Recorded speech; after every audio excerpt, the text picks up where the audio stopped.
Video like जरूर कर लीजिए और ऐसे वीडियो लगातार फ्री में पाने के लिए चैनल को तुरंत सब्सक्राइब कर लीजिए और बेल आइकन को जरूर टैप कर लीजिए ताकि आगे भी सारे वीडियो आपको मिलते रहे। यूट्यूब में फॉलो करते हैं तो प्लीज ये वाला फ्री टेलीग्राम चैनल जरूर ज्वाइन कर लीजिएगा। सारे नोटिफिकेशन सारे अपडेट यहीं पे आते हैं, ध्यान रखिएगा। नमस्कार दोस्तों, स्वागत है आपका स्टडी फॉर सिविल सर्विसेज में। मैं अंशुमन आपका स्वागत करता हूं। एससीएस डेली क्विज में हम लगातार वीडियो सीरीज़ भी देख रहे हैं इन क्विजेस के क्वेश्चंस की। तो उसी क्रम में आज 7 मार्च के क्वेश्चंस को यहां पे सॉल्व करेंगे। सारे वीडियोस आपके एग्जाम के लिए काफ़ी इंपॉर्टेंट है, इसको प्लीज़ कवर कर लिया करिए। तो बिना किसी तरीके हम क्वेश्चन नंबर 1 से स्टार्ट करेंगे। और अगर ये ग्रुप आपने अब तक ज्वाइन नहीं किया है एससीएस डेली क्विज हमारे टेलीग्राम में, तो उसको ज्वाइन करके सारी क्विजेस को अटेम्प्ट भी कर सकते हैं आप। तो पहला प्रश्न हमारा है कि केंद्रीय सतर्कता आयोग की स्थापना सरकार द्वारा फरवरी 1964 में भ्रष्टाचार निवारण समिति की सिफारिशों के आधार पर की गई थी। अब पूछा ही जा रहा है कि इस समिति के अध्यक्ष में से कौन सा थे, ठीक है। तो एक कमेटी बनाई गई थी, committee on prevention of corruption, ठीक है। 1964 में जो है इसकी रिकमेंडेशन पे हमारा जो केंद्रीय सतर्कता आयोग यानी सेंट्रल विजिलेंस कमीशन जो है ना, इसकी स्थापना की गई थी और इसके अध्यक्ष थे समिति के संथानम, ठीक। तो ऑप्शन बी जो है ये बिल्कुल करेक्ट हो जाएगा यहाँ से। इंग्लिश में भी यहाँ पे आप देख लीजिए इसको। अगला है कि बुंदेलखंड विश्वविद्यालय जो है उत्तर प्रदेश का, ये किस जिले में स्थित है, ठीक। तो ये आपका झांसी में स्थित है। ऑप्शन सी करेक्ट हो जाएगा, ठीक है, बुंदेलखंड यूनिवर्सिटी। अगला प्रश्न है कि निम्न में से किस मामले में राज्यसभा के पास लोकसभा के बराबर शक्ति और प्रतिष्ठा होती है। तो हमारे संसद के जो 2 हाउसेज हैं, राज्यसभा और लोकसभा, तो उनमें कुछ स्पेशल पावर्स जो हैं अलग अलग हाउसेस को ग्रांट की गई हैं कॉन्स्टिट्यूशन के अंदर, और कुछ ऐसी शक्तियां हैं जिनमें दोनों के पास समान शक्तियां हैं, ठीक है। तो अगर हम इन दिए हुए ऑप्शंस पर देखें तो धन विधेयक पेश करना और उसको पारित करना, ठीक। तो ये जो स्पेशल राइट है सिर्फ ये लोकसभा का होता है, ठीक है। आपको पता ही होगा कि जो धन विधेयक है वो सिर्फ लोकसभा में उसको इंट्रोड्यूस कर सकते हैं और उसको वहाँ पे पास किया जाता है। फिर है कि नो कॉन्फिडेंस मोशन है, जो सरकार के खिलाफ अविश्वास प्रस्ताव आता है, जो रूलिंग गवर्नमेंट है उसके खिलाफ उनको अपनी मेजॉरिटी प्रूफ करने के लिए अविश्वास प्रस्ताव जो है यहाँ पे ये भी लोकसभा का विशेषाधिकार है, वहीं पे लाया जा सकता है। अगला है कि passage of resolution for discontinuance of national emergency, ठीक है। तो ये हमारा राज्यसभा का विशेषाधिकार है, ठीक है। कोई भी ऐसा राष्ट्रीय आपातकाल को रोकने के लिए प्रस्ताव होगा वो राज्यसभा में यहाँ पे पास होता है। फिर डी ऑप्शन हम देखेंगे, संवैधानिक संशोधन विधेयक को पेश और पारित करना, ठीक है। मान लीजिए कि संविधान में कोई हमें अमेंडमेंट करना है, तो ऐसा जो हमारा बिल है वो किसी भी हाउस में लाया जा सकता है। तो ये ऑप्शन जो है ये करेक्ट हो जाएगा, ठीक। यहाँ पे दोनों की शक्तियाँ समान हैं। भारतीय संविधान के अनुच्छेद इनमें से कौन से में बलात्श्रम यानी कि दासता का प्रतिषेध जो है परिकल्पित है। तो अनुच्छेद 23 और 24 देखेंगे कॉन्स्टिट्यूशन का फंडामेंटल राइट जो हमारा है, तो ये संबंधित है हमारे किससे, राइट अगेंस्ट एक्सप्लॉयटेशन, शोषण के विरुद्ध अधिकार। तो अगर हम देखें तो जो हमारा स्लेवरी का कॉन्सेप्ट है यानी कि फोर्स्ड लेबर जो होता है, बलात्श्रम, तो इसके रोकने का प्रस्ताव हमारा अनुच्छेद 23 में है ना। 24 जो यहाँ पे दिया हुआ है इसमें होता है जो 14 साल से कम के बच्चे होते हैं उनको किसी फैक्ट्री वगैरह में हैजार्डस वर्क में एम्प्लॉय नहीं किया जाता है, ठीक है। तो इस पर्टिकुलर ऑप्शन में 23 है नहीं, तो हम डी ऑप्शन जो है इसको चूज़ करेंगे। अगला है कि निम्नलिखित में से किस कॉरपोरेट द्वारा लिंक्डइन का अधिग्रहण किया गया था, ठीक है। तो लिंक्डइन एक सोशल मीडिया प्लेटफॉर्म ही समझ लीजिए, ठीक है, जिसमें कि आप जॉब अपॉर्चुनिटी से संबंधित काफ़ी ज़्यादा इसमें जो है फीचर्स अवेलेबल हैं, उसी के लिए बनाया गया था। तो इसका अधिग्रहण किया गया था अभी कुछ वर्ष पहले माइक्रोसॉफ्ट जो है ना, अब ये इनके अंडर में एक कंपनी है। तो ऑप्शन हमारा ए करेक्ट हो जाएगा। अगला है कि the third pillar, how markets and the state leave the community behind, इस नामक पुस्तक के लेखक कौन है इसमें से ये बताना है, ठीक है। तो ये पुस्तक है हमारे पूर्व आरबीआई के गवर्नर रघुराम राजन की। ऑप्शन ए करेक्ट हो जाएगा यहाँ से। ब्रिटिश शासन के दौरान भारत में प्रथम वन महानिरीक्षक कौन थे, ठीक है। तो कॉलोनियल रूल पे यहाँ पे फर्स्ट इंस्पेक्टर जनरल जो बनाए गए फॉरेस्ट के भारत में, है ना, तो ये थे डिट्रिच बैंडिस, है ना। ये डी ऑप्शन करेक्ट हो जाएगा। इनको किस वर्ष में नियुक्त किया गया था आप ये हमको कमेंट करके बताइए। निम्न में से कौन सा स्मारक और स्थान का युग्म जो है वो सुमेलित नहीं है, नहीं वाला ध्यान से देखा करिए। तो 3 इसमें से सही होंगे, एक गलत है। गलत वाला आपको बताते हैं पहले। चांद मीनार जो देवारी लिखा है ये गलत है, ये दौलताबाद में है, ठीक है, चांद मीनार। बाकी के सारे ऑप्शंस ठीक हैं। ऑप्शन हम सी को चूज़ करते हैं यहाँ से।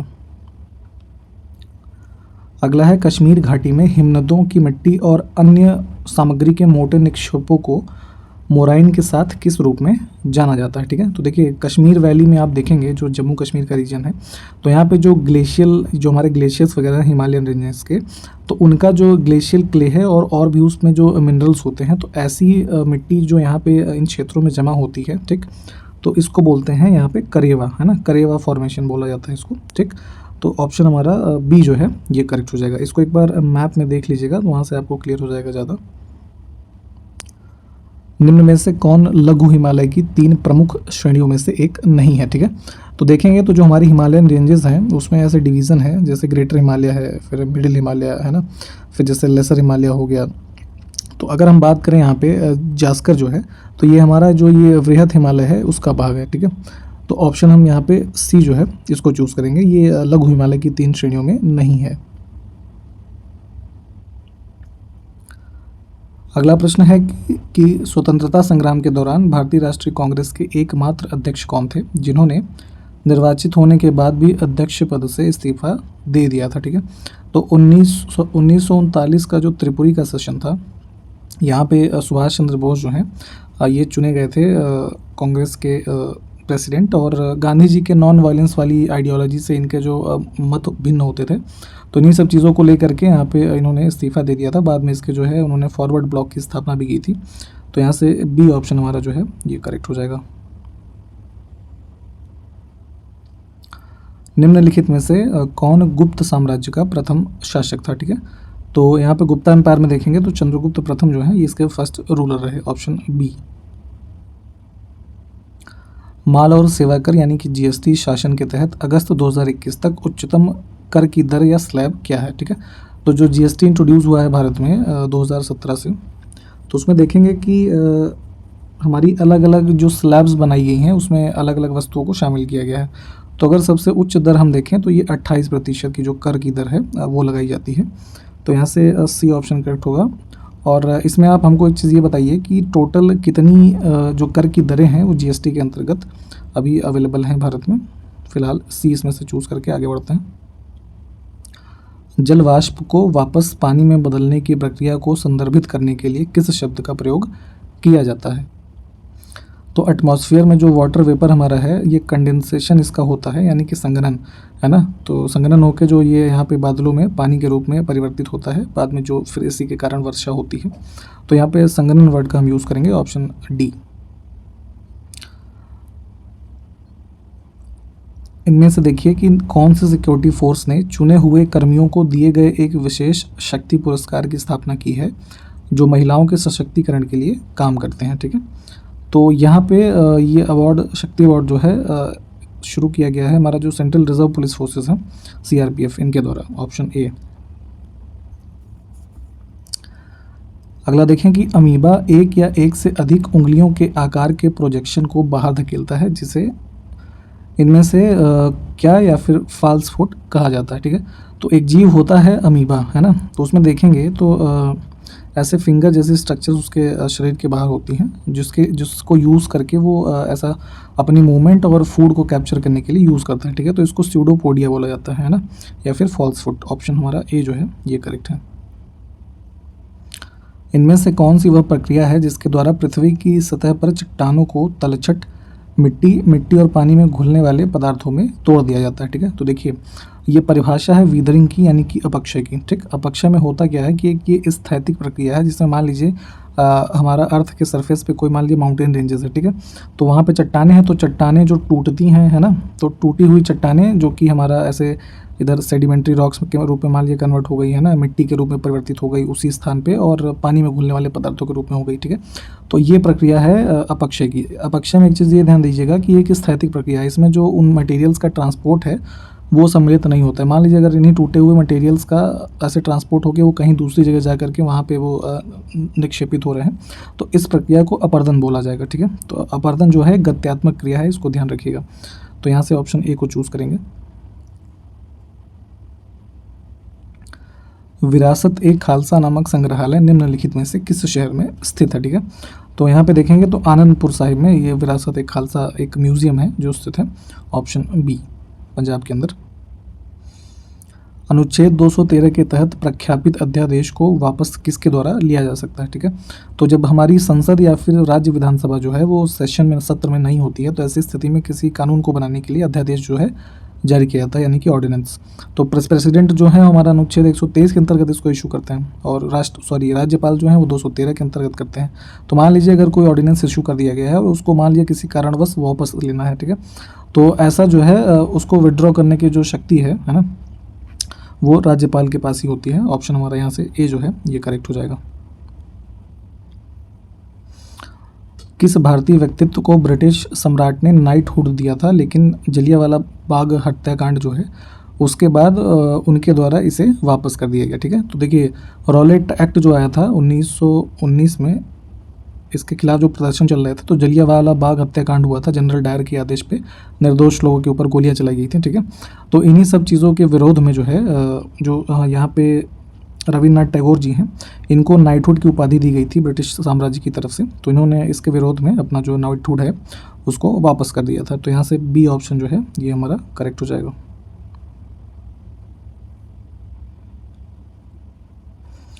अगला है कि पानी के नीचे ध्वनिक संकेतों का पता लगाने के लिए किसका प्रयोग किया जाता है इनमें से, ठीक है।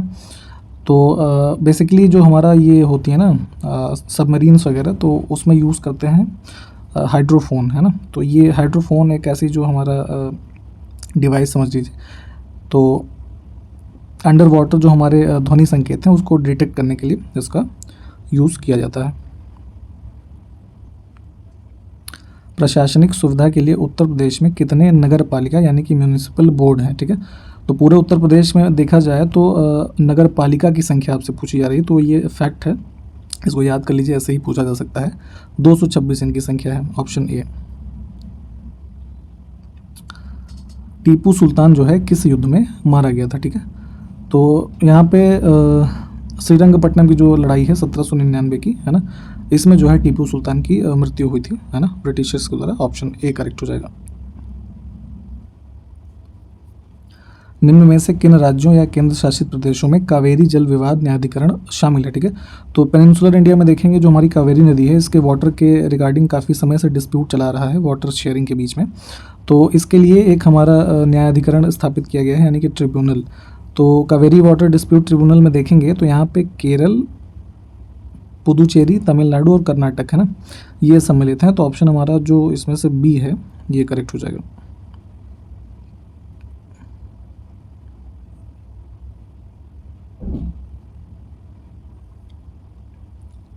निम्न में से कौन जिले में पंचायतों और नगर पालिकाओं द्वारा तैयार की गई योजनाओं को समेकित करता है, यानी कि कंसोलिडेट करता है। तो यहाँ पे देखेंगे तो जिला स्तर पे पंचायतों और नगर पालिकाओं द्वारा तैयार की गई जो योजनाएं हैं, है ना, तो इनको प्रोसेस यहाँ पे किया जाता है जो जिला योजना समिति होती है, डिस्ट्रिक्ट प्लानिंग कमेटी, है, इनके द्वारा। ऑप्शन जो है बी करेक्ट होगा। अगला देखिए, निम्न में से किस देश में महिलाओं की संख्या पुरुषों की जनसंख्या सूची से अधिक है, ठीक है। तो बेसिकली सेक्स रेशियो की ही बात करें तो नेपाल में जो है क्या है स्थिति, अभी 2020 के आंकड़े अगर हम देखें तो लगभग 84 मेल मेंबर्स के ऊपर 100 महिलाएं जो हैं वो अवेलेबल हैं, ठीक है। तो जैसे कि भारत में देखते हैं तो ये रेशियो जस्ट उल्टा होता है, तो यहाँ पे नेपाल जो है इनका सेक्स रेशियो कुछ इस तरीके का है, तो बी ऑप्शन को चूज़ करेंगे हम। केंद्रीय सूचना आयोग निम्न में से किस केंद्रीय मंत्रालय के अंतर्गत आता है, ठीक है। तो जो आरटीआई एक्ट हमारा आया था 2005 का, उसके अंतर्गत यहाँ पे सेंट्रल इंफॉर्मेशन कमीशन जो है इसकी स्थापना की गई केंद्रीय सूचना आयोग की। और अगर देखेंगे एडमिनिस्ट्रेशन इसका जो होता है ये हमारा जो डीओपीटी वाली मिनिस्ट्री है ना, ये personnel public grievances and pension, है ना, कार्मिक लोक शिकायत और पेंशन मंत्रालय, इसके अंतर्गत ये वर्क करता है। तो बी ऑप्शन जो है इसको चूज़ करेंगे हम। पालक में निम्न में से कौन सा अम्ल पाया जाता है, ठीक है। तो जो आप घर में पालक खाते हैं यानी कि स्पिनच, इसमें हमारा ऑक्सैलिक एसिड होता है, ठीक। ऑप्शन बी करेक्ट हो जाएगा। ये लिस्ट एक बार, ये कौन सा सब्जी या फल में कौन सा एसिड होता है ये जरूर पढ़िएगा, आपके यूपी पीसीएस के एग्जाम में स्पेशली पूछा जाता रहा है ये लगातार। किसी राज्य की मंत्रिपरिषद सामूहिक रूप से किसके लिए जिम्मेदार होती है, ठीक है।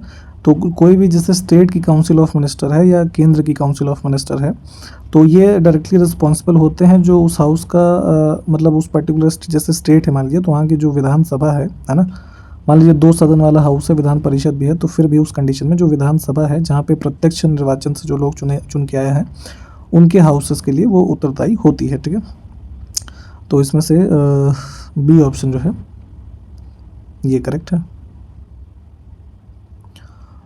निम्न में से किस विटामिन को राइबोफ्लेविन के नाम से भी जाना जाता है, ठीक है। तो राइबोफ्लेविन क्या होता है, vitamin B2, option A correct होगा। जितने भी हमारे विटामिन हैं उनके साइंटिफिक नेम जो हैं वो ज़रूर याद रखें, पूछा जाता है आपसे रूप बदल के इसका।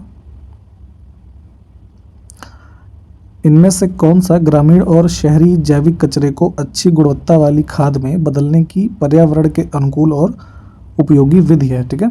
तो ये हमारा वर्मी कंपोस्टिंग जो है इसकी परिभाषा ही है, जिसमें क्या होता है कि जो भी हमारा अर्बन और रूरल ऑर्गेनिक वेस्ट है ना, उसको जो है एक अच्छी क्वालिटी की खाद में बदलने की एक प्रक्रिया है। तो ऑप्शन जो बी है इसको चूज करेंगे। निम्न में से किसने 1784 में एशियाटिक सोसाइटी ऑफ बंगाल की स्थापना की थी, ठीक है। तो ये कई बार पूछा गया है, सर विलियम जोन्स जो है इन्होंने स्थापित किया था, ऑप्शन ए करेक्ट हो जाएगा। निम्नलिखित में से कौन सी ग्रंथि मेलाटोनिन नामक हार्मोन का स्राव करती है, ठीक है। तो मेलाटोनिन नाम का जो हमारा हार्मोन है ये सिक्रीट होता है पीनियल ग्लैंड यानी कि ऑप्शन बी जो है इससे। और हमारा जो मेलाटोनिन हार्मोन है इसका आप काम क्या होता है ये बताइए। वित्तीय प्रणाली के संदर्भ में संक्षिप्त नाम स्विफ्ट का क्या अर्थ होता है, ठीक है। तो इंटरनेशनल बैंकिंग रेगुलेशंस के संदर्भ में यहाँ पे एक स्विफ्ट प्रणाली होती है जिसका की अर्थ है society for worldwide interbank financial telecommunication, है ना, बी जो है ये करेक्ट हो जाएगा।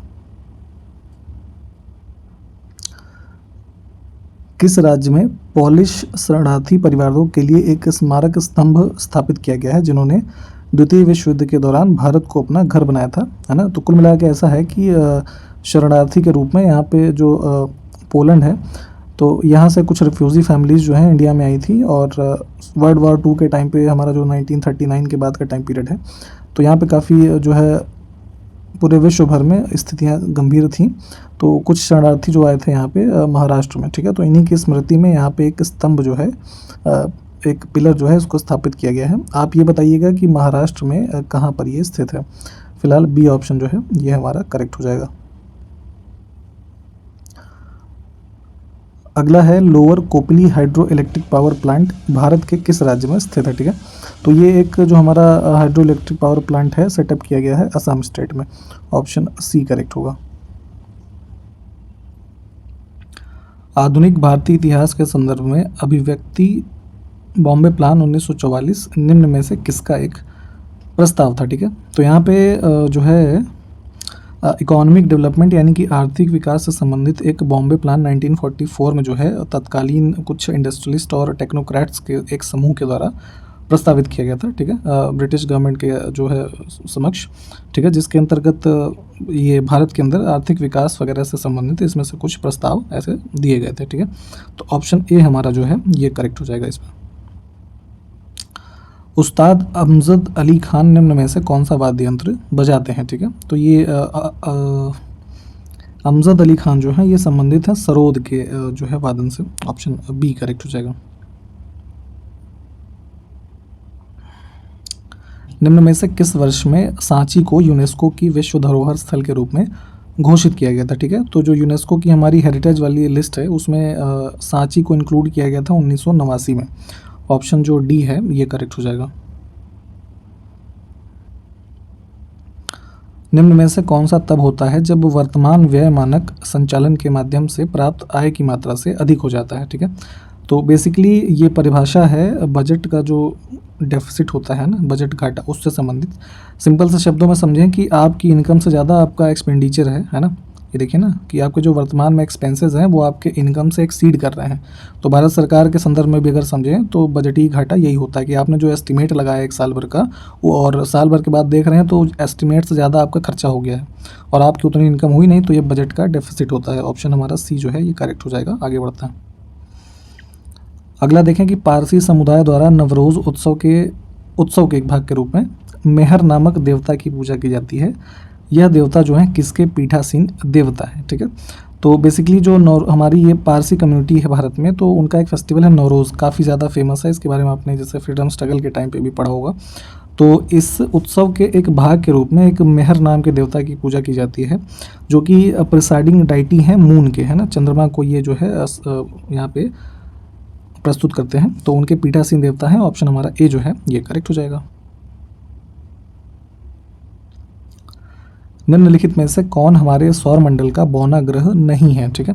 तो हमारे सोलर सिस्टम की बात करें अपने यहाँ पे, तो इसमें जैसे कि आपने देखा होगा कि 2006 में जो हमारा प्लूटो था उसको डॉर्फ प्लैनेट घोषित कर दिया गया था, तो उसको अब प्लैनेट नहीं माना जाता, डॉर्फ प्लैनेट माना जाता है। तो उसी क्रम में देखेंगे तो कुछ हमारे और बौने ग्रह हैं जिनको यहाँ पे इंटरनेशनल एस्ट्रोनॉमिकल यूनियन जो है इनके द्वारा रिकॉग्नाइज़ किया गया है, जिसमें कि होमिया हमारा है, मैक है, एरिस है, क्यूपिड नाम का ऐसा कोई बौना ग्रह नहीं है इस पर्टिकुलर ऑप्शंस में, तो इसको चूज़ करेंगे हम। निम्नलिखित में से कौन एशिया का सबसे बड़ा तारामंडल है, ठीक है। प्लानिटेरियम की बात करें तो जो एस्ट्रोनॉमिकल एक्टिविटीज़ को रिप्रेजेंट करता है, तो ऐसे एक तारामंडल स्थापित किए गए हैं कई शहरों में। तो अगर हम इनमें देखेंगे तो एशिया का लार्जेस्ट जो है ये है कोलकाता में बिड़ला तारामंडल, है ना, ये करेक्ट हो जाएगा। अगला देखें कि नीली जल नीति, जिसको कि ब्लू वाटर पॉलिसी के नाम से भी आप जानते हैं, किस पुर्तगाली शासक द्वारा शुरू की गई थी, ठीक है। तो यहाँ पे ब्लू वाटर पॉलिसी देखेंगे तो ये इसको फ्रांसिस्को डी अल्मीडा ने शुरू किया था, ठीक। ऑप्शन बी करेक्ट होगा। अगला है कृषि और प्रसंस्कृत खाद्य उत्पाद निर्यात विकास प्राधिकरण, एपीडा किस मंत्रालय के अंतर्गत आता है, ठीक है। तो एक हमारा ये जो है अथॉरिटी है agriculture and processed food products export development authority, जिसमें हमारे प्रोसेस्ड फूड और एग्रीकल्चर प्रोडक्ट्स जो हैं तो उनके एक्सपोर्ट वगैरह से संबंधित रेगुलेशन का एक अथॉरिटी है, और ये कार्य करता है हमारा वाणिज्य और उद्योग मंत्रालय के अंतर्गत, ठीक है। ऑप्शन ए जो है ये करेक्ट होगा इसमें। निम्न में से किस मामले में पहली बार सर्वोच्च न्यायालय द्वारा मूल संरचना के सिद्धांत को मान्यता दी गई थी, ठीक है। तो doctrine of basic structure of the constitution का जो एक कॉन्सेप्ट है सबसे फर्स्ट टाइम यहाँ पे ऑप्शन डी में देखेंगे केशवानंद भारती बनाम केरल राज्य, जो 1973 का मामला है, इसमें दिया गया था, ठीक है। तो इसमें ये कहा गया कि संविधान का जो बेसिक स्ट्रक्चर है ना, जैसे कि प्रियम्बल है और उससे संबंधित और भी जो प्रावधान हमारे संविधान के हैं, तो एक बेसिक स्ट्रक्चर जो है उसमें आप परिवर्तन नहीं कर सकते, ठीक है। तो संविधान के संदर्भ में ये बेसिक स्ट्रक्चर का कॉन्सेप्ट यहाँ पे केशवानंद भारती मामले में दिया गया, ठीक है। और अभी हाल ही में जो है पिछले वर्ष केशवानंद भारती जी जो हैं इनकी मृत्यु भी हुई थी, तो इस वजह से भी ये चर्चा में रहे थे। तो इस केस के बारे में भी थोड़ा डिटेल में पढ़ें आप। अगला है कि भारतीय संसद के राज्यसभा सदस्य की कार्यकाल अवधि कितनी होती है, ठीक है। तो जैसे दो हाउसेज हैं, लोकसभा और राज्यसभा, ठीक। तो लोकसभा में तो 5 साल के लोग चुन के जाते हैं, राज्यसभा में जो कार्यकाल है सदस्यों का वो 6 वर्ष का होता है। अब यहाँ 6 वर्ष दिया नहीं है, तो हम ई ऑप्शन जो है इसको चुनेंगे, ठीक है। और इसमें जो है हर 2 साल में 1/3 मेंबर जो है वो रिटायर भी होते हैं, ठीक। तो इस प्रकार से हाउस की जो मेंबरशिप है वो बनी रहती है, क्योंकि ये डिसॉल्व नहीं होता हाउस कभी, सतत चलने वाला एक हमारा सदन है, ठीक। तो इस प्रकार हमने ये वीडियो देखा और इसको आज यहीं पे समाप्त करेंगे। अगले वीडियो में मिलते हैं आपसे। नमस्कार, जय हिंद।